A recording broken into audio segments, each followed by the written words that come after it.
Hello friends, आपका अपने YouTube channel the polytechnic classes में स्वागत है।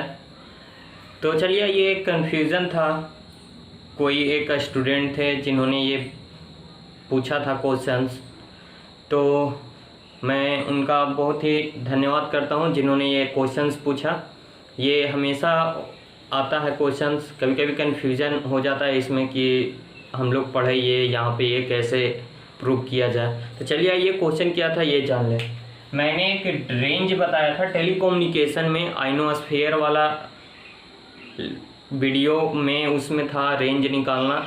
LOS था, लाइन ऑफ साइट में रेंज निकालने के लिए फार्मूला था। तो उसमें मैंने बताया था D बराबर एक फार्मूला 3.57 × 10⁻³ √HT प्लस √HR ये था। कभी कभी ये भी आता है, कभी कभी ये वैल्यू वाला भी फार्मूला आ जाता है प्रूव करने के लिए।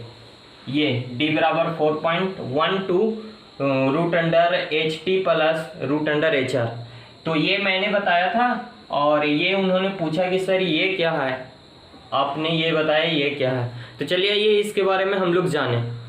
तो हम लोगों ने देख रहे थे कि जो हमारा कैपिटल D था वो क्या था, दो पार्ट में डिवाइड हो जा रहा था, D1 प्लस D2 में।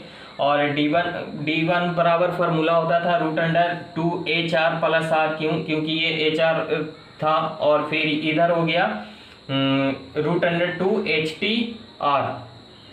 यहाँ पे देखिए, इन दोनों में से कॉमन ले रहे थे तो क्या हमारा बच रहा था √2R और √HT प्लस √HR। ठीक है, तो यहाँ तक ये सब कुछ सेम है, इसमें कुछ नहीं किया गया है। सिर्फ ना जो रेडियस का वैल्यू है उसमें 4/3 से मल्टीप्लाई कर दिया जाता है।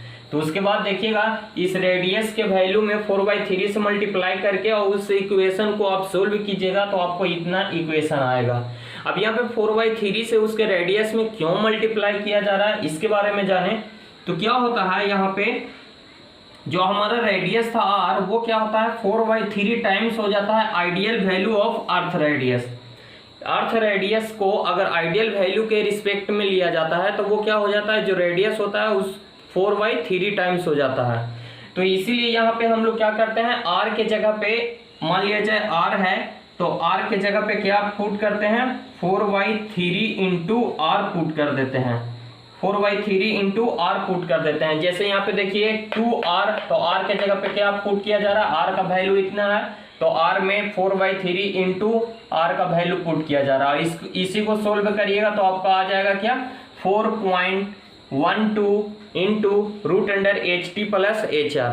तो इस तरह से हम लोग इसको प्रूव कर लेते हैं। तो इसको ध्यान में रखिएगा, ये 6th सेमेस्टर और 5th सेमेस्टर दोनों के लिए इंपॉर्टेंट है। ये वैल्यू आ जाएगा तो कैसे पुट करेंगे।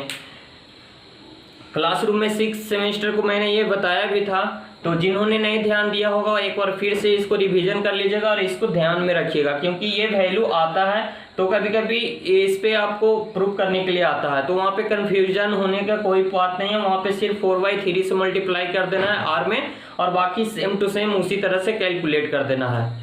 तो आप लोग इस तरह से ये आप लोग का हो गया 4/3 4.12 × √HT प्लस HR। तो बने रहिए द पॉलिटेक्निक क्लासेस के साथ, और भी न्यू टॉपिक के बारे में जानने के लिए। तो चलिए, मिलते हैं हम लोग नेक्स्ट वीडियो में।